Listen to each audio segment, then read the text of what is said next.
Welcome back into another edition of Prime Sports World, a double dose of Prime Sports World today. Actually, the first show we're going to be running you today is our 2022-23 Fantasy Football Weekly Award Show.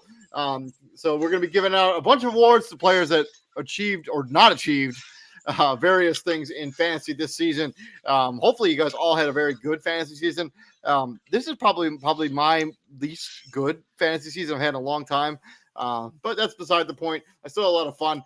Please like, share, and subscribe to the podcast. We go live basically every single day, bringing you guys the most up-to-date content. There's a lot of stuff going on in both the National Basketball Association and the National Football League right now, with the Carolina Panthers hiring their head coach this morning, and then the all starters in the NBA All-Star game being announced. We're going to be breaking that down in the next episode of The Crossover, which comes to you on Wednesday. So you want to keep an eye out for that content.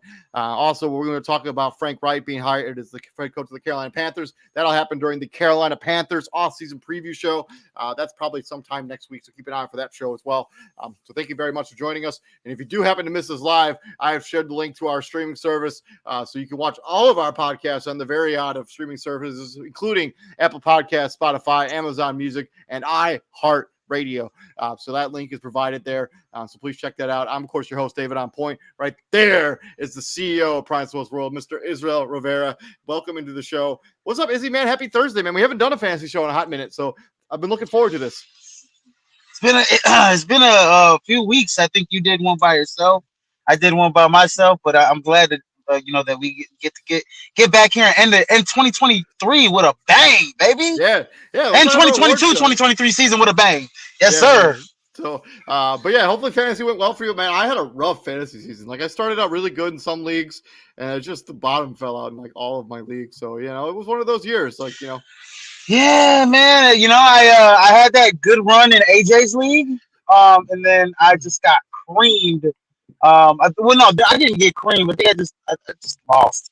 And then, godly, I mean, I made the playoffs in a couple leagues, like 3 out of 4 leagues.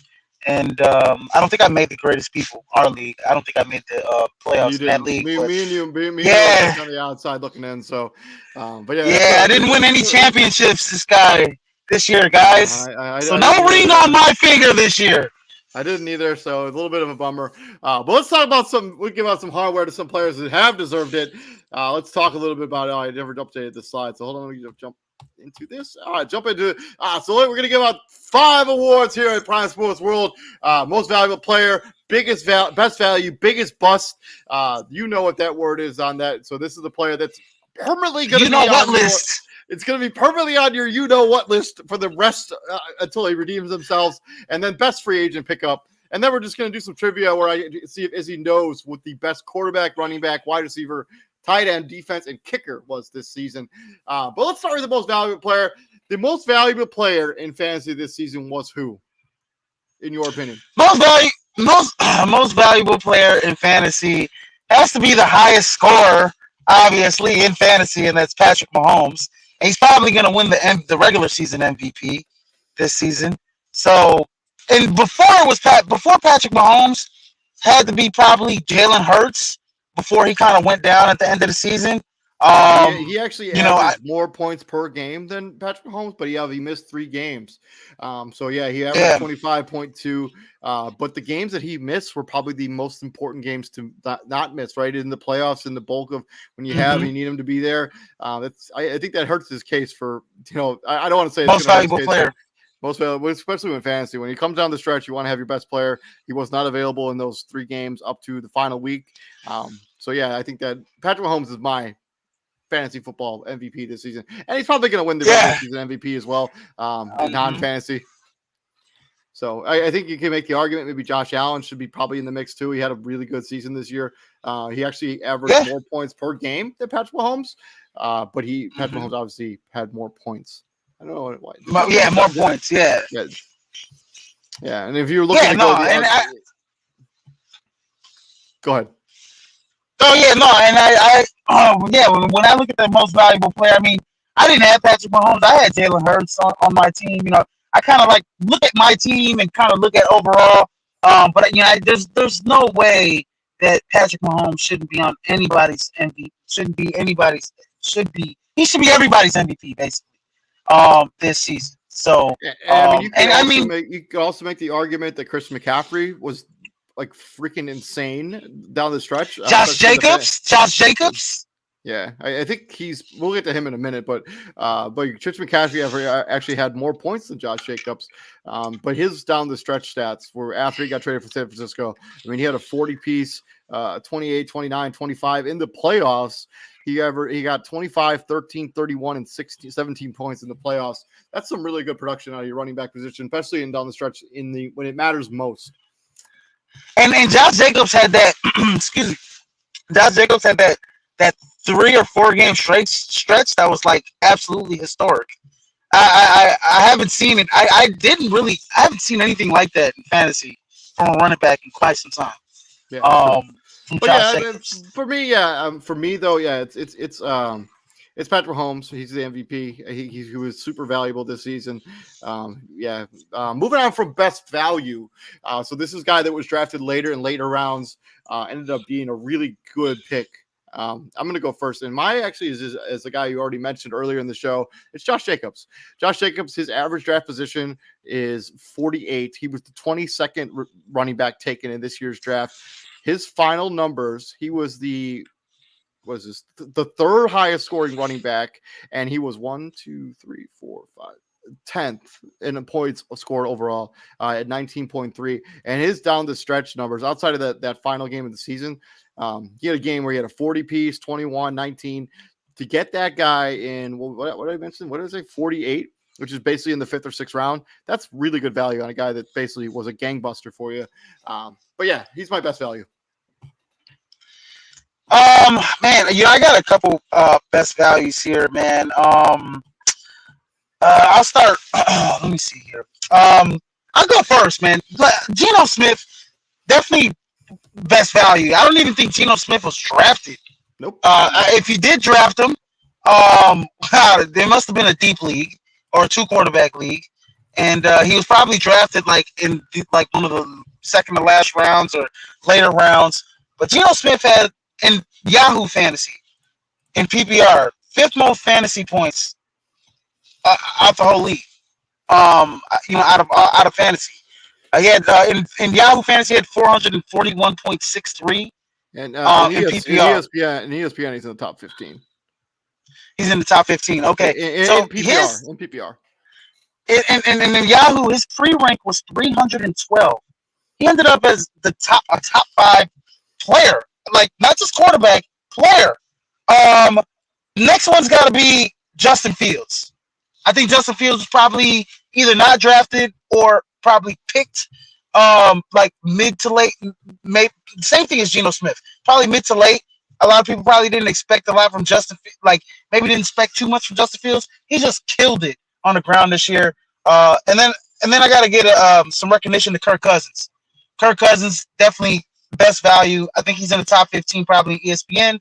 He's right there underneath Geno Smith at number 6 in Yahoo. His pre-rank was like number 98. He ended up the 6th best fantasy player in Yahoo's rankings. And then I got to give a shout out to my rookie, Kenneth Walker. You're a rookie. Yeah. Yeah, my rookie, Kenneth Walker, man. Hey, Kenneth Walker, man, almost won me a fantasy football championship. I was the number 2 team in this league in Yahoo, and Kenneth Walker was like one of my main guys once he took the starter role. He's definitely got to get some best value consideration. So I got 2 running backs. Both these guys were drafted. Miles Sanders, his average draft position, he was 83. He was the 31st rated running back in drafts. He ended up being a top 15 running back this season. So Miles Sanders, and also Tony Pollard, who also was a top 10 running back this season. His ADP is, hold on one second. He might not have even been drafted this season. Tony Pollard's average draft position was 79 overall. He was the 35th running back taken in most players' drafts. For him to finish the top 10, that's pretty good value out of it if you're able to use your draft board that way. Yeah, in Yahoo, he was the 7th best running back in Yahoo. So he was definitely in the top 10. Yeah. here in Yahoo's rankings. So on the other side, from best value, let's talk about the biggest bust when it comes to fantasy football for this past season. Who's the biggest bust for you? Biggest bust has to be Jonathan Taylor. His average draft rank, he was picked in the top 5 pretty much in all formats. Pretty much Yahoo, ESPN. I think in Yahoo he was like the third. His pre-rank was third overall. I believe he finished. He ended the season in Yahoo's rankings 133. Outside the top 100, which is pretty bad for being a top 3 or a top 5 fantasy draft pick. So I know he dealt with a lot of injuries, offensive line problems, coaching change. Jonathan Taylor is definitely the biggest bust in fantasy football this year. I got another guy, not as bad as Jonathan Taylor, because actually Jonathan Taylor was actually my selection. But it's got to be Alvin Kamara, right? I mean, he had some games where he was really good, and then he had games where he would just throw up duds. And you always had to kind of start him because you never knew what he was going to end up doing. But he ended up burning one of my fantasy teams to the ground, like for real. I am not kidding. That team I had in AJ's league, I had Nick Chubb and Alvin Kamara. Nick Chubb was pretty consistent, and Alvin Kamara, no joke, burned that team to the ground. Like when he all of a sudden fell apart, it was basically unstartable. I had to keep starting because you never know. Like he would have one of those Alvin Kamara types games, and no, he was unstartable. He had a good kind of first half. I mean, first game 6 fantasy points. I mean, I'm just a PPR off of Yahoo. Didn't play against Tampa. 6 points against Carolina. Didn't play against Minnesota. Then he had a pretty good stretch, right, from week 5 to week 8, and then from week 9 to like week 15, he was horrible. I mean, and then week 14 was his bye, and then like he had an 11-point game against. He did an okay game against Atlanta. Had a pretty good game against Cleveland, and then had a pedestrian game against Philadelphia where he only had 8.5 fantasy points. So yeah, David. I mean, he was terrible in the second half of the season. He literally, that team, like the big money AJ league, burned that team to the ground. And I also hate putting players that got injured on lists like this, but like Cooper Kupp and Javonte Williams and also Kyle Pitts. Even though Kyle Pitts was remotely good before he got hurt, but you know, Kyle Pitts was one of those guys you expected a lot out of. He never really delivered. Darren Waller, another guy, I know you hate to put him on lists like this because he did get hurt, but he never really lived up to that draft. Like he was like the 3rd or 4th tight end 5, never lived up to that kind of building. He did a little bit at the very end, but by then it was already over if you owned Darren Waller. And another guy, AJ Dillon. AJ Dillon, he kind of thought he'd be like that 2-headed monster there in Green Bay. That never really materialized for AJ Dillon. Yeah, no, absolutely. I agree with you. I actually was like close to putting AJ Dillon on my you know what list that we're gonna get to. But I didn't because there are some other guys that might have gone ahead of him. But yeah, AJ Dillon was not good this year. I thought he'd be a touchdown machine. He wasn't. I thought he'd be, that 2-headed monster, like you said, with him and Aaron Jones. And Aaron Jones was just a more explosive guy. AJ Dillon, I think for him moving forward next year to increase his fantasy value, he has to get better at catching the ball at the back. 100%. Depending on what happens with Green Bay, I mean, they have to really commit to running the football a little bit more. And until Aaron Rodgers is out of the picture, which who knows with all the Jets rumors that are swirling around, the Jets offering, a bunch of stuff for him. We'll see what happens with that. But yeah, I think AJ Dillon, you kind of expected him to take another step forward after how good he was the season before, and that straight up just never happened. Never happened. And then to the from biggest bust to the, you know what it means, to the list there. These are players that are probably not going to be on your fantasy team, at least not for sure, not next season. I got my number one. I got to start this. It's Russell freaking Wilson. I have. Oh my gosh. It's Russell freaking Wilson. Like he was a cancer on my fantasy team. He was awful all season long, like literally head scratching, tear my hair out every week. I will never own Russell Wilson again. And the worst part about it is I took him early in a draft because I'm in like a 16-team league where you got to start 2 quarterbacks.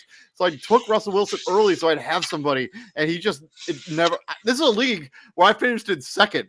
I was the second place team last season. I had 2 wins this year, 2 the entire season because of Russell Wilson. He will never ever be on a fantasy team of mine ever again. He is permanently on that.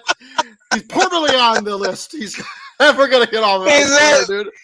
David, you know what's crazy? It's funny, guys. I guess I just want to tell you guys this. Me and David didn't even share our lists or our MVPs or our biggest busts. And yet, we still are on the same wavelength because I had Russell Wilson at the top of my shit list, you know what list as well. So, I swear, interesting. Dude, hair tear out, dude. I'm for real. Like, never again, ever, never, ever. I'm so glad I didn't own him. I am so glad I didn't own him. But you know who else was just as equally as frustrating? Tom Brady. Tom Brady was just as equally as frustrating to own.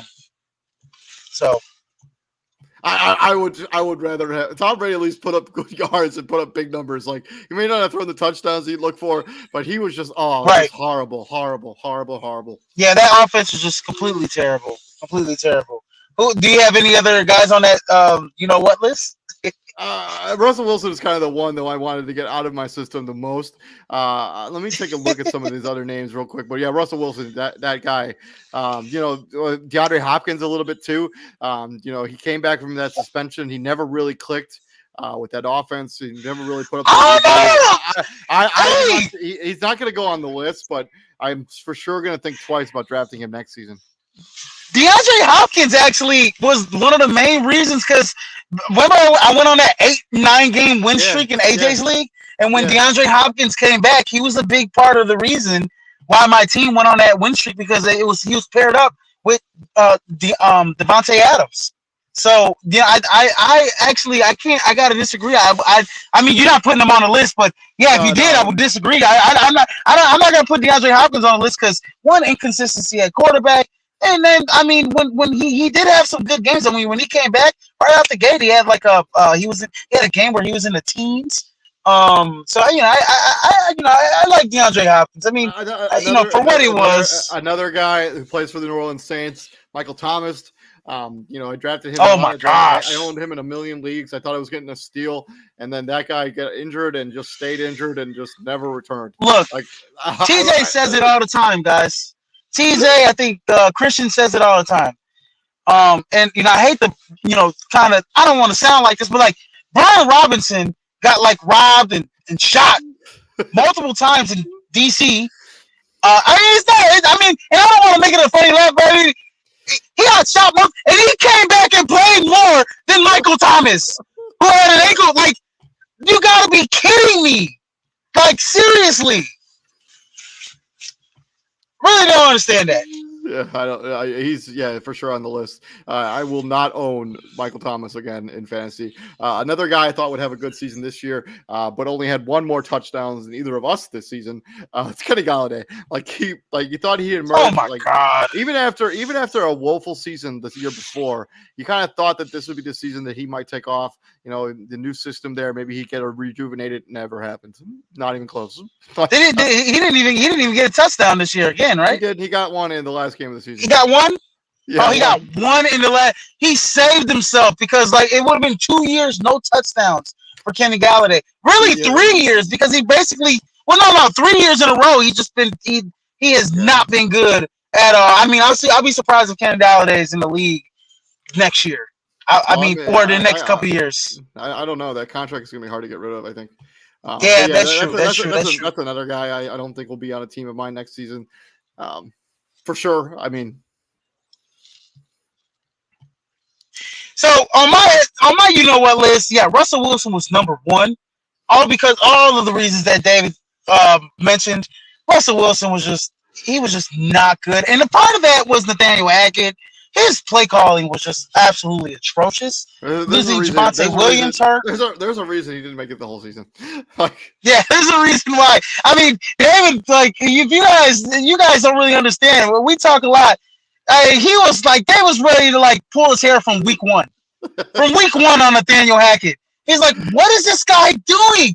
Every week after week after week, it was just like, what are you doing, dude? What are you doing? Like, what are you doing with Russell Wilson? And then, I mean, he's part of the blame, but Russell Wilson just looked out of sync all season with the weapons that he had. He had Jerry Jeudy, he had Courtland Sutton, he had Javonte Williams got injured. Who that was? He had Noah Fant. No, he didn't have Noah Fant. He was part of. No, he didn't have Noah Fant. He had Jerry Jeudy, he was part of Sutton. I mean, I know Tim Patrick had early. He had the kid KJ Hamler, the kid from Penn State. Who's the tight end? The young tight end kid. No, the other one that we all like. That we like. Dulcich? Is it Dulcich? Dulcich, there we go. Yeah, Dulcich, that's what I'm talking about. Greg Dulcich. I said Noah Fant. Sorry, guys. Greg Dulcich was the only bright spot. That guy didn't even come back until later in the season. Greg Dulcich? Yeah, he played in like week 8 on. But Greg Dulcich was the only. Yeah, that's what I'm saying. Greg Dulcich was like the only bright spot, I think, in my opinion, on that offense. And then if I have to, second guy, Deontay Johnson, definitely on my what list. He was just absolutely horrible, and he was one of my main wide receivers that I had drafted. In Yahoo Fantasy in the league that I went second overall. He's probably he's little David. He is the main reason why I didn't advance and why I don't have a ring on my finger. Okay. He is the main reason. That game against the Ravens. Yeah. I think he had that one play that was wiped off against the Ravens. It was like a 40-yard pass. It was wiped off because he didn't bring it in. I was like, oh my God, like if he would have brought it in, I would have won my fantasy matchup. But he didn't bring it in. And so like that's just been a microcosm with Deontay Johnson all year. He just came up short like every play. Keenan Allen, I know he was injured all season. He's definitely gotta go on the shit list. I mean, you know what list? Jonathan Taylor's another guy, like we mentioned already, he's my biggest bust. And then Gerald Everett. I had high expectations for Gerald Everett in that offense, and he was just like not the guy. He was just not that tight end. He was just very average. Yeah, and with his athleticism and everything, I thought he would really take off this season. Just never happens. Yeah, and not playing, next to Tyler Higbee. Being the main guy, getting all the tight end touches, getting all the stats at tight end. Seattle the season before, he had to play with Will Dissly and whoever. Will Dissly, yeah. And he never really emerged there. And yeah, you kind of thought this would be the season. Nope. Like, there's no other clear tight end there, and Chargers, and he just never really panned out. Yep. Yeah. Yeah, absolutely. So that's why SHIT was. Moving on from there, let's talk about best free agent pickup. So this is a player that was not drafted that ended up on a lot of rosters. I got 2. They're both from the same team. They both play for the Kansas City Chiefs. It's first of all Jerick McKinnon, who was a monster down the stretch. I think 5 games in a row with a touchdown on the ground after Clyde Edwards-Helaire got injured. But then Jerick McKinnon came in, and Isaiah Pacheco to a lesser extent. Really held down the fort as like a 2-headed monster there in the running back field for the Kansas City Chiefs. But those 2 guys, really valuable because they didn't get drafted. They were guys that you could plug and play every week. Jerick McKinnon, Isaiah Pacheco. Yeah, no, I have those 2 guys as my best pickups. I actually have 5 guys. Those are 2 of the guys that I had on the list. But I think number 1 has to be Brock Purdy. Anytime you're Mr. Irrelevant, and you get picked up like pretty much that last quarter of the season, or whatever the case is. Like, how many? When did he come in? What, week 13, week 12, something like that? Something like that. Yeah, week 13, week 14. Something like that. Yeah, Brock Purdy. I didn't expect anything like that, and he came in. I actually started him in my fantasy playoff in my second round of the fantasy playoffs. I started Brock Purdy, Mr. Irrelevant. So that's how good of a free agent pickup he was. We touched on Isaiah Pacheco and Jerick McKinnon. Other 2 running backs that I have to mention, Dante Foreman from Carolina was pretty good. He's a good free agent pickup. And Rachaad White from Tampa Bay was a pretty good free agent pickup. I think I had to put him in the same class as Dante Foreman. Both had similar numbers kind of coming down the stretch here in the second half of the season, but they were really good free agent pickups in the middle of the season. Yeah, I got two more. I got one in Geno Smith. I know we kind of touched on him earlier, but Geno Smith was probably going undrafted in most fantasy football drafts this season. But the dude was awesome this year. Like he really was. Like be a top 10 fantasy producer as a guy who went undrafted. That's a pretty good value at the wide at being picked up. And then at the wide receivers position, it's Christian Watson from the Green Bay Packers. I know he wasn't as good like those last final 2 weeks, but he had a stretch where he was just awesome. And another guy playing for the Chargers, Joshua Palmer. He's the guy that really stepped up when Keenan Allen and Mike Williams were out for this season. Joshua Palmer was a guy you could start every week and have faith he's going to give you some production at that wide receiver position. Yeah, but if I had to go with a number one guy for this award, it's got to be Brock Purdy. Everybody else is an honorable mention. After Geno Smith is getting this award for me. I know he went undrafted in most fantasy football drafts. His average ADP, if he was drafted, was 241. He was the 35th. Jesus. He was the 35th quarterback taken in based on Fantasy Pros. He was taken after. Listen to these names. Are you ready for this? He was taken after Marcus Mariota, Mitchell Trubisky, Jacoby Brissett. He was drafted after Taysom Hill. He was drafted after Deshaun Watson. A lot of people picked Deshaun Watson. A lot of people. I drafted Deshaun Watson and had him on my bench for most of the season, just to SHITS and giggles. He was drafted after Matt Ryan. He was drafted after Jameis Winston, who didn't make it the whole season. But yeah, this is a guy that was basically went undrafted this season. He was drafted after Zach Wilson. So. Zach Wilson was another big bust. Yeah, probably a big bust for people. Yeah, I don't think people drafted Zach Wilson expecting anything out of him. But yeah, also Jerick McKinnon has got to be also number 2 for me. So now let's talk about best quarterback. Do you know who the highest quarterback scorer at the quarterback position was this season? We talked about it. Patrick Mahomes. Patrick Mahomes, running back. Running back in PPR. Running back, Austin Eckler. He averaged 21.9 points per game, 372 fantasy points, only slightly better than Chris McCaffrey, who was number 2, Josh Jacobs, who was number 3, Derrick Henry 4, and Saquon Barkley at 5, who was also a steal in this year's draft. Nick Chubb, too, at number 6, a really good value where you took him. To the wide receiver position. Who number 1 wide receiver in fantasy this year? Tyreek Hill. No. Oh, I'm not. And by the way, guys, I'm not looking at a list or anything. I'm just in my car. I don't have any. I'm not looking at anything, guys. I'm not looking at anything. Just off the top of my head. Well, so I say Tyreek Hill. That's wrong. You got it wrong. Okay. So who was it? Come on. Other than Tyreek. Oh, godly. Oh, Justin Jefferson. Come on, dude. Yeah, come on. He completed 2 passes this season. He had 1,800 yards. He had 366 fantasy points this season. Tyreek Hill was 2. Your boy, Devontae Adams, was number 3, followed by Stephon Diggs and CeeDee Lamb rounding up the top 5. Finally, the tight end position. Number 1 scorer at the tight end position. This should be obvious. Oh, come on. This is easy. Travis Kelce. Who was number 2? By the way, the number 2 scorer in fantasy at the tight end position had 100 points less than Travis Kelce. 100. That's insane. Oh man! If you tell me the team would be too obvious. Let me give me a second, guys. Give me like 15 seconds. I'm actually kind of surprised that this guy finished number 2. Not David. It's definitely not like. It's not TJ Hockenson. TJ Hockenson, good job. He had number 2 with 215 fantasy points. Travis Kelce had 316 fantasy points this season.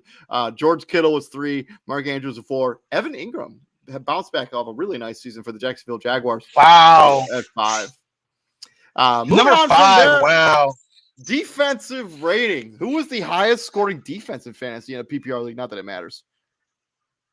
Oh, Dallas Cowboys. No, they're number 4. Oh, shoot. This is tough. I wouldn't have gotten this. Oh man, ain't the Jacksonville Jaguars. They're They did playing have some against. good weeks though. It's not the Jacksonville Jaguars. It's not the Jacksonville Jaguars. Oh, Kansas City Chiefs? No. No, Kansas City Chiefs were 8. 8. Nine. Lord, 9. It jeez. might be 10. Oh man. Okay. I got one more. I got one more try, guys. All right. One more try, guys. Lordy Lord.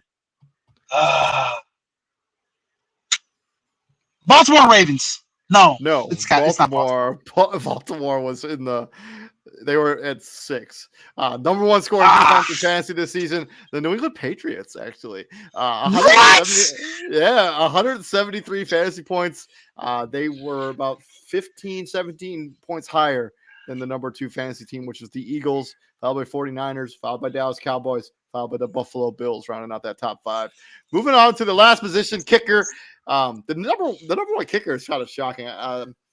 He had a streak this season where he missed. I think he made like 36 kicks in a row before it was finally broken.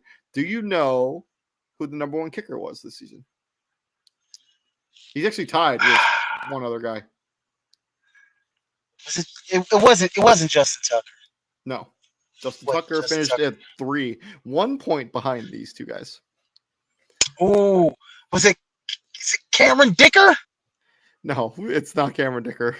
Cameron Dicker.